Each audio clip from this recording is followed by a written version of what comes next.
I want to talk, as I say, quite practically and pragmatically about the piece, and there are copies of the score around for those of you who want to look at the score, because I'll be referring to things in the score a lot. I'm not going to talk very much about the aesthetic, artistic side of it so much as about the practical decisions and the kind of things that go on in one's mind when starting a project like this, and how that develops as you go about the process of writing it. I wrote the piece mostly at the end of last year.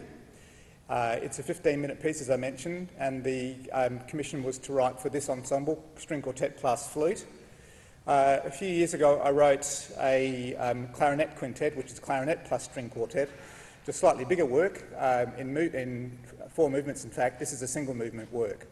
Now, the clarinet quintet is more, in a sense, a standard combination than the flute quintet. And I guess it may be fair to say that there are probably more flute quartets, flute plus string trio, than flute plus string quartet.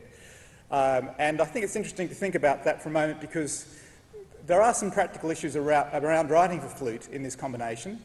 One of the differences, obviously, with a clarinet quintet is a clarinet's range roughly the same as the viola's, and so it sits right in the middle of the quartet. And it also has the capacity for its sound to cut through at pretty much any point in its register. Whereas the flute is an instrument which range is closer to the violin and slightly higher still than the violin. So also its range or its penetration in lower range is not that strong. So there are issues around getting balance to happen. Having said that, I think that the kind of historical fact that you're more likely to see a flute quartet than a flute quintet may reflect the kind of 18th century version of the flute and not the modern flute, because a modern flute played by someone like Jeff, who's a wonderful player, and I'm not just saying that because he's here. I've worked with him on quite a few projects, and he's a real exponent of what the flute can do. Mozart may not have liked the flute, but I don't think he ever heard Jeff play it. So the thing about the flute is it's changed. It's no longer just a few keys. Mechanically, it's changed a lot, and its material of construction has changed, and it's got far more penetration across its range than it would have done, say, in Mozart's time. Its intonation is far more reliable, as are all the wind instruments. That would have been a good reason not to like it, I guess. And I think also one of the things I've discovered in writing lower music for flute, in the bottom octave of the flute, is that there's not necessarily an issue of balance. Provided you're careful and reasonable with what you're asking, there's no such thing as a genuine fortissimo on a low E on the flute. You know, it's a relative fortissimo. But if you're careful, what I find with good players, modern players, and their instruments is that they're able to project the tone in a way which I think is quite interesting. And it's not just about volume, it's actually about almost the focus of the sound and whether wanting the sound to be heard. And you see this, I think, with wind players and orchestras quite a bit too, woodwind players. They're able to kind of project their sound without necessarily creating a lot more volume. So I was thinking about that quite a bit, and it does affect the way you write a piece like this, because one of the issues about the flute, of course, is that it tends to sit fairly high. High sounds can wear on the ear as well. So there are certainly practical considerations to bear in mind as you set about a project like this. Having said that, I was very keen to write for this rather than a flute quartet, because I love the sound of the string quartet. I've started to explore it more following the clarinet quintet, and find the kind of richness of sound that you can produce from a string quartet, particularly the kind of, as you'll hear in this piece, quite a lot of open strings in the string quartet, creating very resonant, rich sort of sound. And it actually suits my kind of harmonic interests and the sorts of chords I tend to go for, as you'll hear. So I'll try and come back to the title, but I want to go on and just explain a bit about the piece, and I think we should hear a bit of it. So if I could ask the players to play the first 16 bars, and what you'll hear is that the players are playing in the same range. The first notes are unison, it splits into 2 lines, and it continues splitting throughout the piece. The idea keeps evolving. So everything is about this piece and is, in a sense, there in those first 16 bars.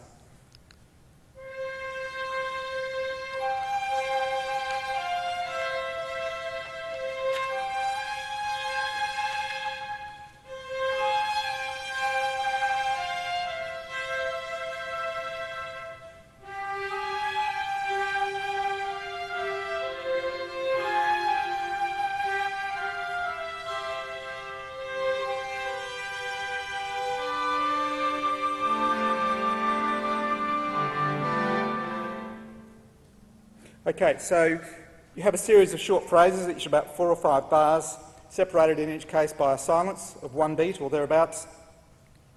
And you have a melodic phrase, which consists simply of a rising fifth and descending back into its own space, as it were, so going up and coming back down, and then stepping up a note somewhat unexpectedly, in this case to an A flat, a flattened 6. You don't really expect it, given the major feel of the piece. You expect a kind of, you would expect an A natural if you have anything there rather than an A flat. And a lot of the piece hangs on that A flat, about what it does in terms of creating expectations or uncertainty. So at times it becomes an A natural, and at other times I'll keep it as an, I'll change it so that it's an E flat rather than an E natural. So you have a kind of playing with major minor modes going on all the way through the piece. Other things at the start there that you hear, so obviously that melodic shape, that cell is important to me, and it's something I've used before and in other pieces, and which I keep coming back to. It just seems to be something I really love as a kind of flavour, harmonic flavour. What other things are important? Well, the wide leaping, the 5th, and then later on a 9th, they're kind of, to me, quite expressive, those larger leaps. In terms of the overall sound of it, the sound world, it starts from a unison, a single note, everyone on the same note. This is relevant actually to this combination of instruments, because if you think about the cello playing that C, that's towards the top of the cello's range. It's fairly much the middle of the flute's range, or the lower end of the flute's range, and it's towards the upper end of viola's range. So although they're playing the same note, the actual sonority is quite complicated because they each have a different, they're each at a different point of intensity of where they play. I like the idea in a chamber music piece of there being some kind of common territory in terms of pitch range, where players interact, as it were, but then also where they move to their own kind of territory. So apart from the melodic and the texture, the other thing that's really important in the start is the rhythmic language, and particularly this figure, bop, bar, bop, bar, bop, bar, short, long, and the short note is accented. And really those 3 factors, probably the texture I mentioned about range and texture, the melodic shape, and that bop, bar figure, are pretty much what I then evolve the piece from. So what I want to do now is move on a bit to bar 37, which is towards the end of the first part of this first big section. Just before we play that, I just should explain briefly about the overall shape of the work. It's in 3 large sections, so each about 5 minutes long. And the first is at a fastish tempo, not really fast, but fastish. The middle section is a bit slower without being really slow. And then the last section returns to a faster tempo. And within each of these sections you have segments within each section. So this figure from 37, you'll hear what's called a glissando on the flute, where a note slides from one to the next against some very percussive chords in the strings, is a kind of idea or a gesture that signals the end of a section. So if we could just pick up at about bar 37 and play till bar 44, please.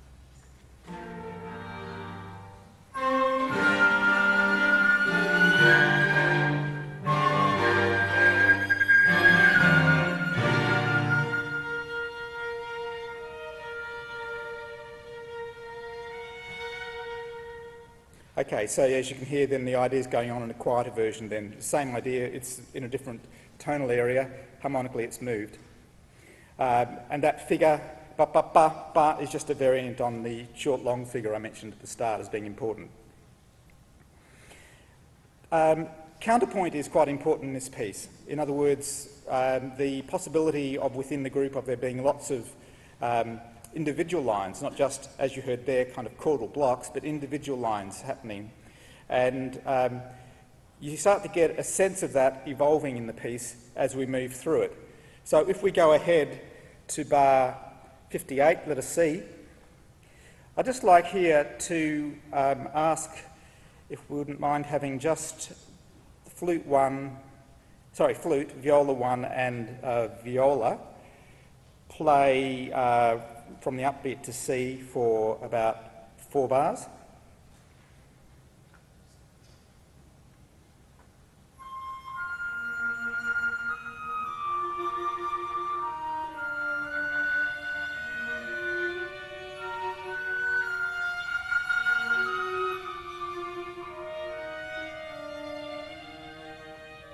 Okay, that's lovely. As you can hear, they're in canon. Canon simply means they're 1 bar apart in this case, at a different octave, so they're at different heights, but it's the same, pretty much identical music between the parts, just spaced at a bar apart. There's a second bit of counterpoint happening here too, and I would just like to get now the other 2 instruments, violin 2 and cello playing. This might seem a bit empty, but often if you look at the inner parts of counterpoint, you find that the inner parts are actually very empty, because otherwise you don't hear the main parts. So if we could just pick up from C, just violin 2 and cello.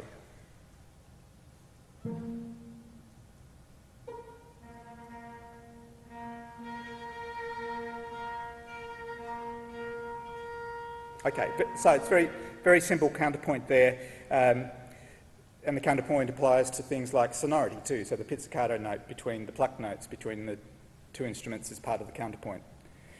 Maybe we could just put that little section together at C, just for 4 bars or thereabouts, so you can see how it adds up, hopefully, to a glorious total sound.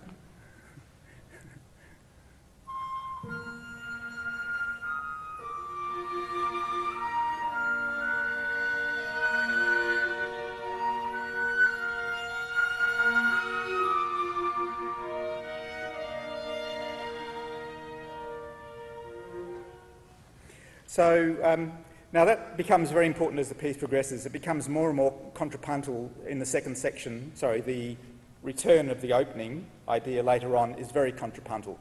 There's a full-blown contrapuntal section there. But for now, I'm just giving a hint of what might happen in terms of counterpoint. If we just move ahead a bit now to bar 78, at the end of bar 78, there's a new figure which comes in, and it's one actually I had worked out at the same time as the idea, the main tune, if you like, of the piece. I'd been thinking about this idea too, which is an interesting idea, I think, which is at figure D, it's just a crotchet on the 4th beat tied to a downbeat, and then a staccato note on the 2nd beat. So it's the important, it's, you know, you might just say 2 beats, 1 beat. It's the opposite of the start. Instead of short long, it's long short now. But what actually makes it, to me, vibrant rhythmically, in spite of the fact that it's very simple, is the fact that the emphasis falls on the 4th beat. And I've really been at pains almost to accentuate the metrical quality of the piece so far. It fits very much in 4/4, and I've done that deliberately in a way so that when you get to something landing heavily on the 4th beat, it kind of creates a tension, a bit of a instability in the piece. So if at 78, if we just ask the cello and viola to just play a passage there, you know, starting with the down bow before D.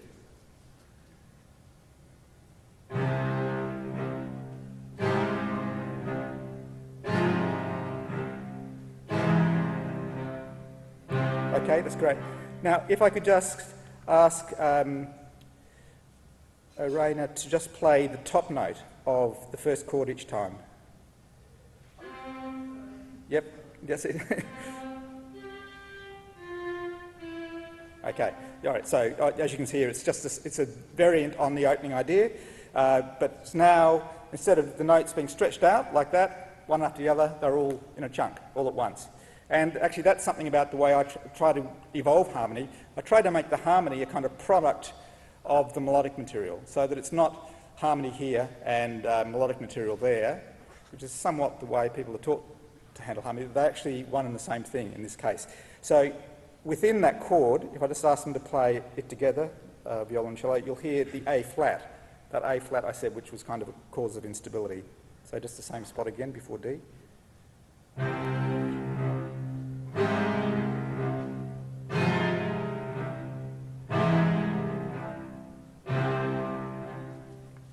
Okay, now I just wanted to ask Jeff and Dean at the same spot. So, like from D, if we could just hear what you both do there, please, too. Just pick it up at D, say for 4 bars.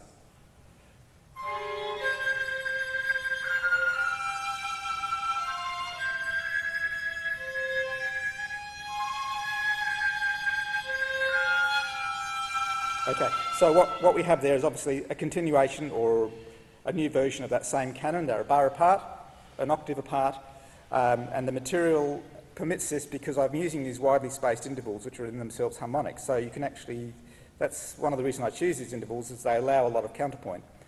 Now we've left out the second violin, so I think we have to have a second violin solo at this point from figure D for 4 bars.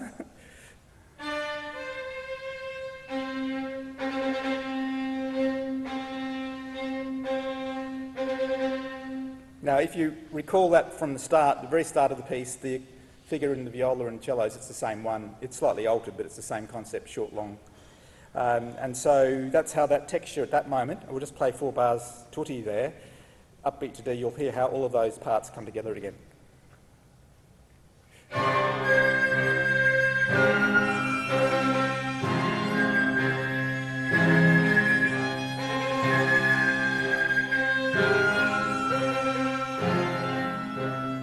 Okay, now that continues, and I won't pick on every spot like that, but basically that set up a principle of canonic material, contrapuntal material, an ongoing rhythmic part, in this case the second violin, and compression of the melodic material.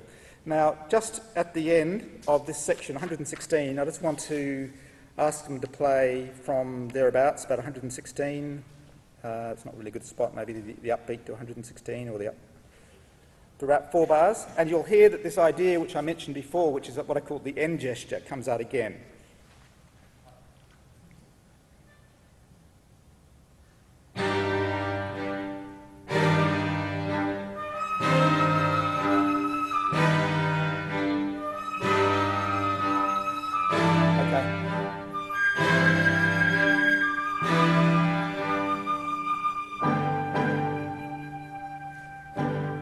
Okay, so that glissando, that falling thing in the flute is back there from there.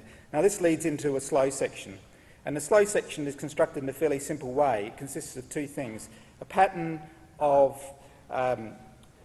parallel motion, triadic harmonies. So what that means is if you sit on a piano and go little finger, thumb and third finger down to form a chord, you basically have a triad. And if you then move it around, like a child or an idiot composer might do, then you will get these parallel triads, which are actually not quite tonal because they don't quite fit into any particular scale, and that gives them a slightly odd quality at times, or hopefully not too odd, but perhaps interesting, hopefully. So that's part of it, the slow section material. The other is a dialogue between flute and violin, first violin. And what their dialogue is about is the melodic figure, which we've already heard. And whereas before it was going up a fifth, it's now mostly going up a fourth and then falling back like that. So again, it's based on same material from the start, but slightly varied. So maybe if we just hear a very small chunk, I won't play much of this section, because what happens is you take that idea and then you just keep working the idea. And so once you've set up the kind of constant that there is the little harmonic passage in 3 lower strings and then a dialogue between the upper 2, I think once you've established that clearly, you're then free to kind of embellish, to go off on tangents of a word, but to keep coming back to that structure. And in total, in this slow section, we hear 2 long sections which build up to a very loud moment and then drop back. So we hear it twice, as it were, but both times with a similar structure. So if we just hear, say, 16 bars or so from 2 to F, say from F to G, you'll hear the start of that dialogue.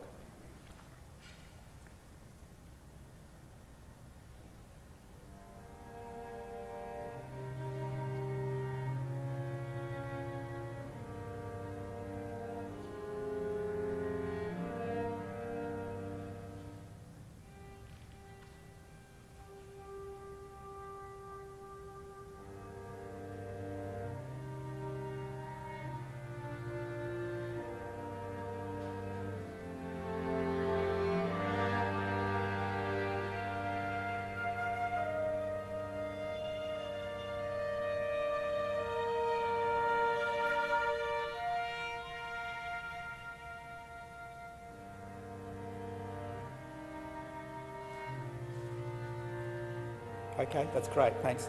So you've just got the germ of the idea there, but it grows from that.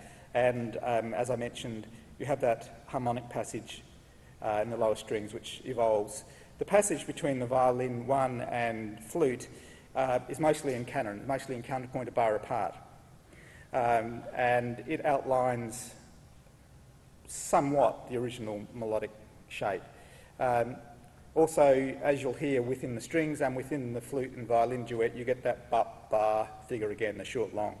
So I'm at pains, I guess, throughout the piece to try and tie things together to one idea or one sound, even if you want to use that phrase. So let's skip the slow section. I won't spoil the effect by cutting into it now because we are going to play the whole thing. And jump ahead a bit to the return of the earlier tempo.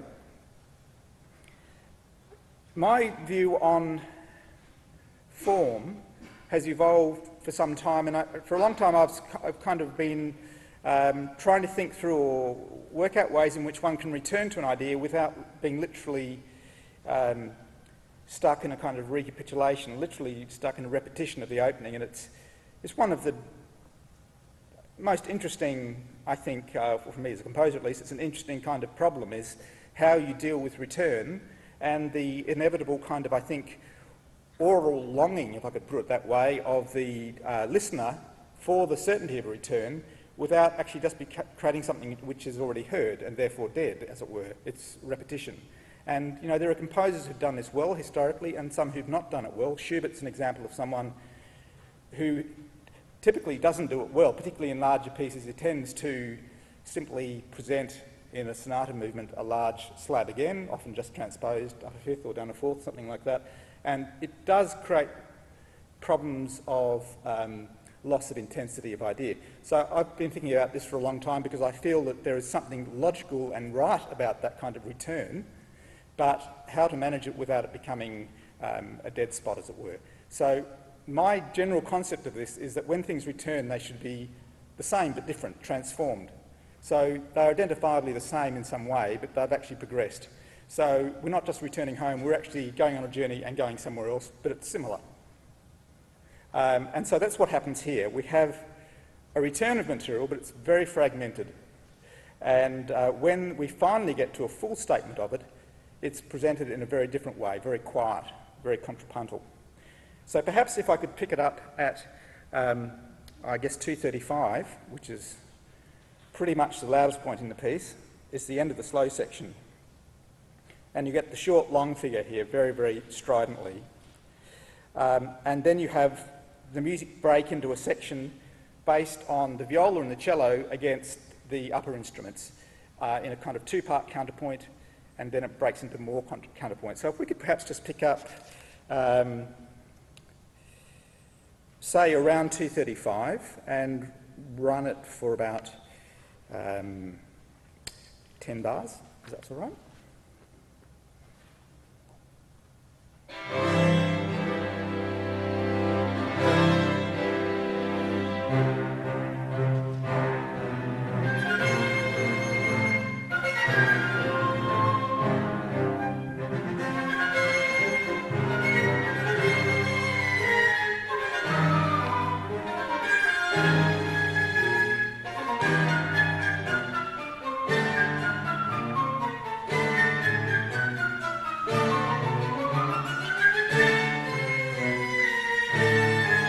Okay, good, yep. Now, well, that was good to have that bit. This is the most fragmented section of the work where ideas are being chucked between the different instruments, and in this case what we just heard was that figure which had been on the upbeat is now on the downbeat, and it then becomes, as you'll see in the next section, staggered between the parts. So it's a kind of idea of moving things around rhythmically to create fragmentation. I just want to pick up from L and play through with the players, if I wouldn't mind, from L, how that figure we just heard, which was in two large groups, lower strings, viola and cello, against the upper strings and flute, now it breaks down into individual lines. So could we pick it up at L? And I just want flute for the first 4 bars, and then at bar 235, violin 1 comes in, and then at M, second violin comes in, and then 2 bars later, viola comes in, and 2 bars later at 263, cello comes in. Can we just do it like that without the accompanying bits? Yeah.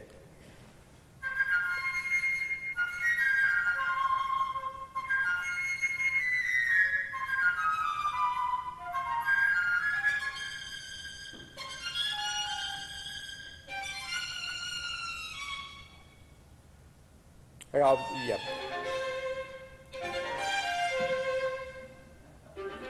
Okay, let's do it again. Keep going once you've started.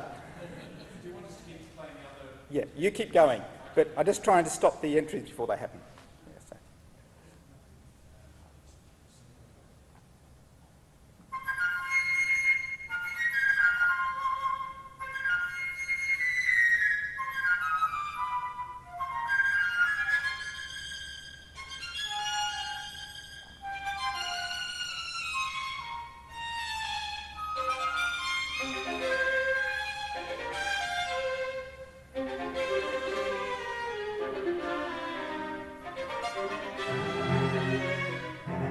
Okay, all right. So there you go. There you go. You'll notice that the entries in this fugal pattern are not equidistant. They're actually getting closer each time, right from the start. The fugue is closing in, and that's what basically happens in the next section. Call it a stretto in the old textbooks about fugue. You call it a stretto with the entries get closer and closer together. In this case, I never kind of give the full thing of a full-blown fugue. I don't have a neatly laid out 8-bar subject, so forth. And that's because this is not a fugue, primarily. This is actually a device to create tension, as it were, or interest, excitement in the idea. And it's a structural device at this point to use a contrapuntal building up of energy to create, I guess, the inevitability of something else happening. And what that something else is, of course, always the interesting thing is what do you do once you've created the tension? Do you just switch it off and then start again? That's one thing. But sometimes you have to arrive somewhere too. Now, in this case, I tend to allow it to simply dissipate. And so if we go through a little bit to around 286, it's built up and it's dropped back. And I have a little section here at 286 where for the first time in the piece, the normal duration of bars moves from 4 to 5 beats. I'm stretching things, literally, and kind of fragmenting, but in a different way, just by stretching everything out a bit. And it's quite playful. I feel like it's a little bit dance-like in a way, or a little bit cheeky in the relationship between the flute and the first violin. So if we pick up at 286, coming out of that drama and so forth, we get the other side, the sort of light side of things.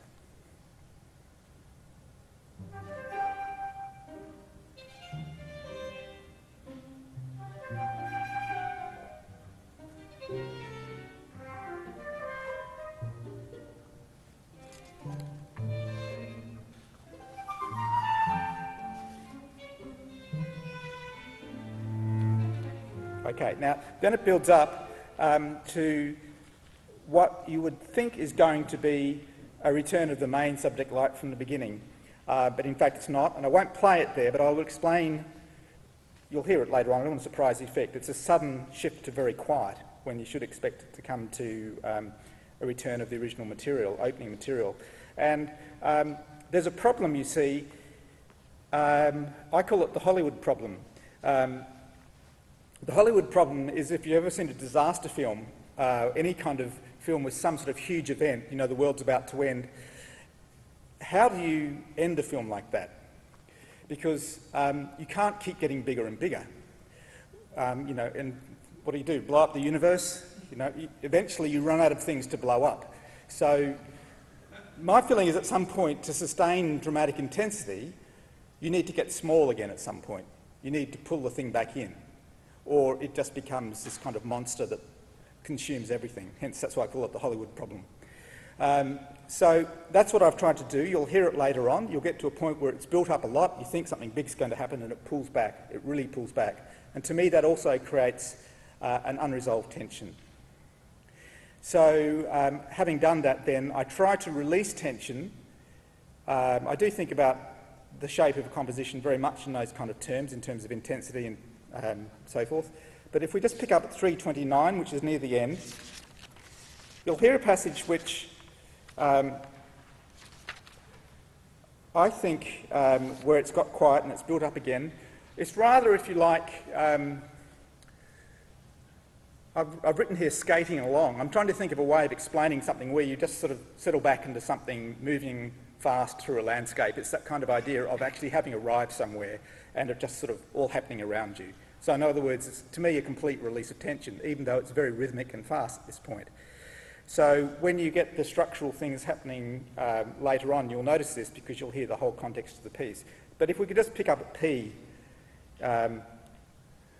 all the same material is here again in a different kind of pattern, and it's just sort of flashing past you. So.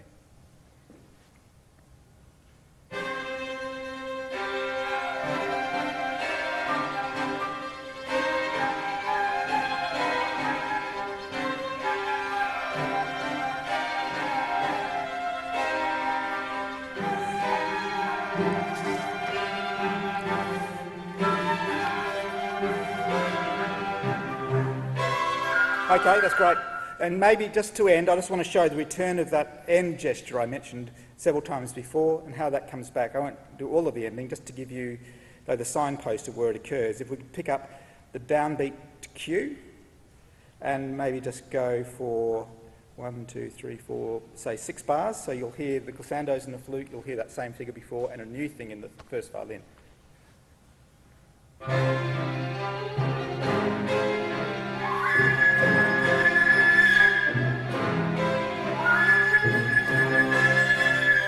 Okay, that's it.